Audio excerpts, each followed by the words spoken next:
ರಾಜ್ಯದ ಇತಿಹಾಸ ಸೃಷ್ಟಿ ಮಾಡಿದಂತ ಒಂದು ಜಿಲ್ಲೆ. ಇಡೀ ರಾಷ್ಟ್ರದಲ್ಲಿ ಬೆಳಗಾಂ ಒಂದು ರಾಷ್ಟ್ರದ ಭೂಪಟದಲ್ಲಿ ಅತಿ ಒಳ್ಳೆ ಸ್ಥಾನ ಪಡೆದಿದೆ. ಮೊನ್ನೆ ನಾನು ಯಾವ್ದೋ ಒಂದು ಹೋಟ್ಲು ಊಟಕ್ಕೆ ಹೋಗಿದ್ದೆ ಇಲ್ಲಿ.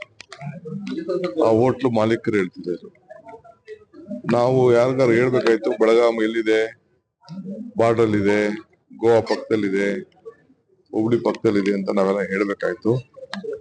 ಈಗ ನೀವು ಇಂಥ ಕಾರ್ಯಕ್ರಮ ಮಾಡ್ತಾ ಇರೋದು ನೋಡಿ ಬೆಳಗಾಂಗೆ ಒಂದು ದೊಡ್ಡ ಶಕ್ತಿ ತುಂಬಿದೆ. ನಮ್ಮ ಒಂದು 50 ರೂಮ್ ಬುಕ್ ಮಾಡಿದ್ದು MB ಅಲ್ಲಿ ಊಟ ಮಾಡ್ತಿದ್ದೆ. ನಾನು ಯಾವ ಹೋಟ್ಲು ಅಂತ ಹೇಳಕ್ ಹೋಗಲ್ಲ.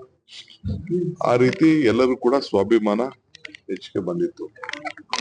ಸೊ ಅವತ್ತು ವರ್ಕಿಂಗ್ ಕಮಿಟಿ ಮೀಟಿಂಗು ಗಾಂಧಿ ಬಾವಿಲೇ ನಡೀತು. ಅಲ್ಲಿ ಮುಂದಕ್ಕೆ ನಾವೇನ್ ಮಾಡ್ಬೇಕು ಅಂತೇಳಿ ನಮ್ಮ ಪಕ್ಷ ಮತ್ತು ನಮ್ಮ ಸರ್ಕಾರ ಎರಡೂ ಕೂಡ ಸಲಹೆನ ಸರ್ಕಾರಕ್ಕೆ ಕೊಡ್ತಾ ಇದೆ. ನಾವು ಅದನ್ನು ತೀರ್ಮಾನ ಮಾಡ್ತೀವಿ, ಅದನ್ನ ಏನ್ ಮಾಡ್ಬೇಕು ಅಂತ ತೀರ್ಮಾನ ಮಾಡ್ತೀವಿ. ಅದೊಂದು ಐತಿಹಾಸಿಕವಾದಂತ, ಎಲ್ಲಿ 100 ವರ್ಷದಿಂದ ಗಾಂಧೀಜಿಯವರು ಈ ದೇಶದ ಸ್ವಾತಂತ್ರ್ಯದ ನಾಯಕತ್ವವನ್ನು ವಹಿಸಿದ್ರು, ಅದೇ ಜಾಗದಿಂದ ನಾವು 100ನೇ ವರ್ಷದ ನಾವು Congress working committee meeting Mallikarjun Kharge ಸಾಹೇಬರು ಮತ್ತು ರಾಹುಲ್ ಗಾಂಧಿ ಅವರ ಮುಖಂಡತ್ವದಲ್ಲಿ ಆ ಒಂದು ಮೀಟಿಂಗ್ ಕೂಡ ನಡೀತು. ಅನೇಕ ನಿರ್ಣಯಗಳನ್ನ ನಾವು ಈಗಾಗಲೇ ತಿಳಿಸಿದ್ದೇವೆ. 100 ವರ್ಷ ಹಿಂದೆ ಏನ್ ತೀರ್ಮಾನ ಮಾಡ್ತು ಅದೊಂದು ದಾಖಲೆ ಕೂಡ ನಮ್ಮ ಹತ್ರ ಇದೆ. ಇವತ್ತೇನ್ ತೀರ್ಮಾನ ಮಾಡ್ತು ಅದು ದಾಖಲೆ ಕೂಡ ಇದೆ. ಆ ದಾಖಲೆನ 21ನೇ ತಾರೀಕು ಜೈ ಬಾಪು, ಜೈ ಭೀಮ್, ಜೈ ಸಂವಿಧಾನ್ ಸಮಾವೇಶದಲ್ಲಿ ಅದನ್ನ ಬಿಡುಗಡೆ ಅಂತೂ ನಾವು ಮಾಡ್ತೇವೆ. ಇನ್ನು ಕೆಲವು ಇತಿಹಾಸ ಪುಸ್ತಕಗಳು ಕೂಡ ಬಿಡುಗಡೆ ಮಾಡೋ ಕಾರ್ಯಕ್ರಮ ಇದೆ. ಇದಕ್ಕೆ ನಾವು ಇಡೀ ರಾಜ್ಯದ ಎಲ್ಲಾ ಕಡೆಯಿಂದ ಕನಿಷ್ಠ ಒಂದು 100 ಜನ ಬರಬೇಕು ಅಂತ ಅವ್ರಿಗೆ ಮನವಿ ಮಾಡಿದ್ದೆ. ಯಾಕೆಂದ್ರೆ ಜನ ಜಾಸ್ತಿ ಬರೋದು ಮುಖ್ಯ ಅಲ್ಲ, ಅವರು ಸಾಂಕೇತಿಕವಾಗಿ ಪ್ರತಿನಿಧಿಗಳಾಗಿ ಇಲ್ಲಿಗೆ ಬರಬೇಕು. ಅವತ್ತು ಎಷ್ಟು ಜನ ಬಂದಿದ್ರು, ಇಡೀ ರಾಜ್ಯದಿಂದ ಎಲ್ಲಾ ದೇಶದ ಉದ್ದಗಲೂ ಕೂಡ ಅವತ್ತು 100 ವರ್ಷದ ಹಿಂದೆ ಬಂದಿದ್ರು. ಸೊ ಅದಕ್ಕೆ ಮುಂದಕ್ಕೆ ಹಾಕಿದಷ್ಟು ಇದು ನಮ್ಮ AICC ಕಾರ್ಯಕ್ರಮ, ಇದು ನಮ್ಮ DK ಶಿವಕುಮಾರ್ ಕಾರ್ಯಕ್ರಮ ಅಲ್ಲ, KPC ಕಾರ್ಯಕ್ರಮ, ಇದು AICC ಕಾರ್ಯಕ್ರಮ.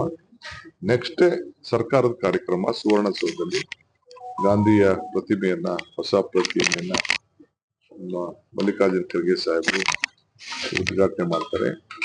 ನಮ್ಮ ರಾಹುಲ್ ಗಾಂಧಿ ಸಾಹೇಬರು ಘನ ಉಪಸ್ಥಿತಿ ಇರ್ತಾರೆ. ಮಿಕ್ಕಿದ್ದು ಎಲ್ಲಾ ಪಾರ್ಟಿಯವರಿಗೂ ತಿಳಿಸಿದೀವಿ. ಮುಖ್ಯಮಂತ್ರಿಗಳು ಅಧ್ಯಕ್ಷತೆ ವಹಿಸ್ತಾರೆ. ಸೊ ಎಲ್ಲಾ ಪಕ್ಷದ ಸಂಸತ್ ಸದಸ್ಯರಿಗೆ, ಶಾಸಕರು ಕೂಡ ಇನ್ವಿಟೇಷನ್ ಹೋಗ್ಬೇಕು ಅಂತ ಈಗಾಗಲೇ ಸರ್ಕಾರ ತಿಳಿಸಿದೆ. ಸ್ಪೀಕರು, ನಮ್ಮ ಕೌನ್ಸಿಲ್ ಚೇರ್ಮನ್ ಅವರೆಲ್ಲ ಕೂಡ ಭಾಗಿಯಾಗ್ತಾರೆ. ಲೋಕಲ್ ಮಿನಿಸ್ಟರ್ಸ್ ಎಲ್ಲ ಇರ್ತಾರೆ, MPs ಕೂಡ ಇರ್ತಾರೆ. ಆ ಕಾರ್ಯಕ್ರಮ ಕೂಡ ನಡೀತದೆ. ಸೊ ಇದೊಂದು ಅದಕ್ಕೆ ಈಗಾಗಲೇ ಖರ್ಗೆ ಸಾಹೇಬರು, ರಾಹುಲ್ ಗಾಂಧಿ ಸಾಹೇಬರು, ಪ್ರಿಯಾಂಕಾ ಗಾಂಧಿ ಅವರು ಮತ್ತು ಇನ್ನು ಅನೇಕ ನಮ್ಮ ಮುಖಂಡರುಗಳೆಲ್ಲ ಬರ್ತಾ ಇದ್ದಾರೆ. ಅದಕ್ಕೆಲ್ಲ ಸಿದ್ಧತೆ ಎಲ್ಲ ಈಗಾಗಲೇ ಬೆಳಗ್ಗೆಯಿಂದ ನಮ್ಮ AICC ಜನರಲ್ ಸೆಕ್ರೆಟರಿ ಬಂದಿದ್ದಾರೆ.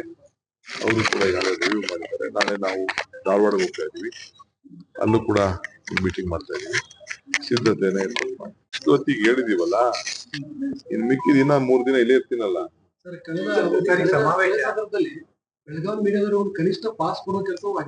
ಇಲ್ಲ, ಅದು ನಾನು ಹೇಳ್ತೀನಿ ಕೇಳಿ, ಅದು ನನಗೆ ಆಮೇಲೆ ಗೊತ್ತಾಯ್ತು.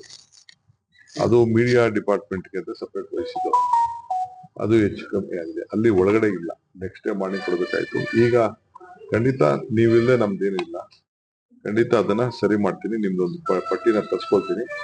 ತರ್ಸ್ಕೊಂಡು ನಿಮ್ಗೆಲ್ಲ ಏನ್ ಪಾಸ್ ಕೊಡ್ಬೇಕು, ಎಲ್ಲಿ ಗೌರವದಿಂದ ನಿಮ್ಮನ್ನ ಕುಂಡಿಸ್ಬೇಕು, ಆ ಕೆಲಸ ಖಂಡಿತ ಹುಬ್ಳಿ, ಧಾರವಾಡ, ಬೆಳಗಾಂ, ಬೆಂಗಳೂರು ನಿಮ್ಗೆ ಸಪರೇಟ್ ಆಗಿ ವ್ಯವಸ್ಥೆ ಮಾಡೋಣ. ಜಗದೀಶ್ ಶೆಟ್ಟರ್ ಅವರು ಕಳೆದ ಬಾರಿ ಏನು ಮಾಡಿದ್ರಿ ಕಾರ್ಯಕ್ರಮಗಳಿಗೆ ಆಹ್ವಾನ ಮಾಡಿದ್ರಿ. ಅವ್ರಿಗೆ ನೋಡ್ರಿ, ಕಲ್ಲಲ್ಲಿ ಅವ್ರ ಹೆಸರಿದೆ, ಎಲ್ಲಿ ಅಲ್ಲಿ ಕಲ್ಲಲ್ಲಿ ಇನ್ವಿಟೇಷನ್ ನಾ ಕೊಡ್ತೀನಿ. ಸುಮ್ನೆ ಮೊಸಲ್ ಕಲ್ಲು ಹುಡ್ಕೊನೆ ಮಾಡ್ತಾ ಇದ್ದಾರೆ. ನಾನೇ ಹೇಳ್ತಾ ಇದ್ದೀನಿ, ಎಲ್ಲಾ ಪಾರ್ಟಿ MLAಗಳಿಗೂ ಇನ್ವೈಟ್ ಮಾಡ್ತಾ ಇದೀವಿ, MP ಗಳಿಗೆ ಇನ್ವೈಟ್ ಮಾಡ್ತಾ ಇದೀವಿ. ಅವರು ಈ ಭಾಗದ ಸಂಸತ್ ಸದಸ್ಯರಿದ್ದಾರೆ, ಖಂಡಿತ ಅವ್ರಿಗೂ ಮಾಡ್ತೀವಿ.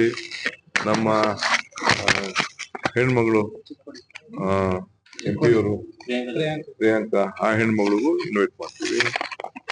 ಲೋಕಲ್ ಮಂತ್ರಿಗೂ ಇನ್ವೈಟ್ ಮಾಡ್ತೀವಿ. ಎಲ್ಲ ಸರ್ಕಾರದ ಕಾರ್ಯಕ್ರಮ ಇದು, ಪಾರ್ಟಿ ಕಾರ್ಯಕ್ರಮ ಅಲ್ಲ ಗಾಂಧೀಜಿದು. ಇಲ್ಲಿದು ಯಾರು ಬೇಕಾದ್ರೂ ಬರ್ಬೋದು, ಬಿಜೆಪಿ ಅವ್ರು ಬಿಟ್ಟು, ದಳದವ್ರು ಬಿಟ್ಟು ನೀವೆಲ್ಲ ಬರ್ಬೋದು, ಸಾರ್ವಜನಿಕ ಯಾರು ಬೇಕಾದ್ರೂ ಬರ್ಬೋದು. ಇದು ಪಬ್ಲಿಕ್ ಕಾರ್ಯಕ್ರಮ. ಈ ಸಮಾವೇಶ, ಈ ಜೈ ಭೀಮ್ ಎಲ್ಲರೂ ಸೇರಿದವರು, ಬಾಪು ಎಲ್ಲರೂ ಸೇರಿದವರು. ಸಂವಿಧಾನ ನಮ್ಮ ನಿಮ್ಮೆಲ್ಲರ ಆಸ್ತಿ ಅದು. ಈ ಸತೀಶ್ ಜಾರಕಿಹೊಳಿ ಆಪ್ತ 30ಕ್ಕೂ ಅಧಿಕ ಶಾಸಕರು ದುಬೈ ಹೊಂದಿದ್ದಾರೆ. ನೋಡಪ್ಪ, ನನಗೆ ಅವೆಲ್ಲ ಏನು ಗೊತ್ತಿಲ್ಲ, ನಾನು ಅದೇನು ಮಾತಾಡಕ್ ಹೋಗುದಿಲ್ಲ. ಅರ್ಥ ಆಯ್ತಾ? ನಾಳೆ ಸುರ್ಜಿವಾಲ ಸಾಹೇಬರು ಇಲ್ಲೇ ಇದ್ದಾರೆ, ಅವ್ರನ್ನ ಭೇಟಿ ಮಾಡ್ಕೊಂಡು ನೀವೇನ್ ಬೇಕಾದ್ರೂ ಮಾತಾಡ್ತೀನಿ. ನನಗೂ ಇದಕ್ಕೂ ಯಾವ ಸಂಬಂಧನೂ ಇಲ್ಲ. ನಾನು ಪಕ್ಷದ ಸಂಘಟನೆ